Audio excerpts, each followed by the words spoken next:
সম্প্রতি অতিবৃষ্টির ফলে রীতিমতো বিপর্যয় হয়ে পড়েছে জেলার সদর শহর বহরমপুরের বেশ কিছু রাস্তা। ফলে স্বাভাবিকভাবে প্রতি পদে নানাবিধ সমস্যার সম্মুখীন হতে হচ্ছে পথ চলতি মানুষজন তথা বহরমপুর শহরবাসীকে। এ বিষয়ে জানতে চাওয়া হলে আজ বহরমপুর পৌরসভার চেয়ারম্যান দুপুর 2:30 নাগাদ নারুগোপাল মুখার্জি তিনি জানিয়েছেন, শহরের যে সমস্ত রাস্তা বর্তমানে খানাখন্দে বেহাল হয়ে পড়েছে, ইতিমধ্যেই সেই সমস্ত রাস্তা সংস্কারের কাজ শুরু করা হয়েছে পৌরসভার পক্ষ থেকে।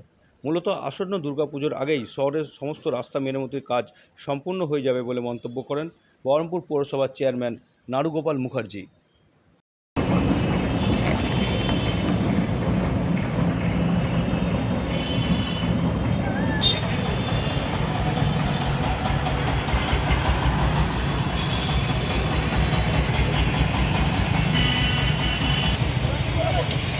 আস্তে আস্তে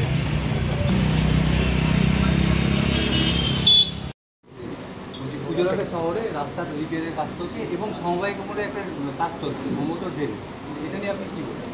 দেখুন, এখানে রোড রিপেয়ারটা আমাদের একটা এখানে বর্ষা সামনে হয়েছে, আমাদের যতটা না দরকার ছিল তার থেকে বেশি দরকার হয়ে পড়েছে।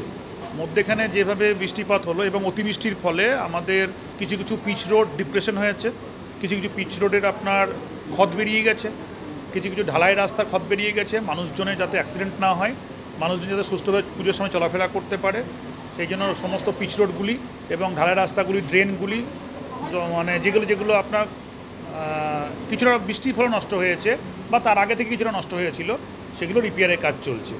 আমরা মোটামুটি পুজোর আগে সমস্ত গলিপথগুলো, রাজপথগুলো যেগুলো বেশি মানুষজন যাতায়াত করে, সেই রোডগুলোকে আমরা মেনশন করছি এবং আমাদের ইঞ্জিনিয়াররা সেখানে ফুল ফেজে কাজ করছে। আমরা পৌরসভার পক্ষ থেকে প্রতিটা ওয়ার্ডে সেই কাজগুলো আমরা শুরু করে দিয়েছি এবং ইতিমধ্যেই আমরা পুজোর আগে তার ডেডলাইন দিয়েছি, সেখানে শেষ করতে হবে।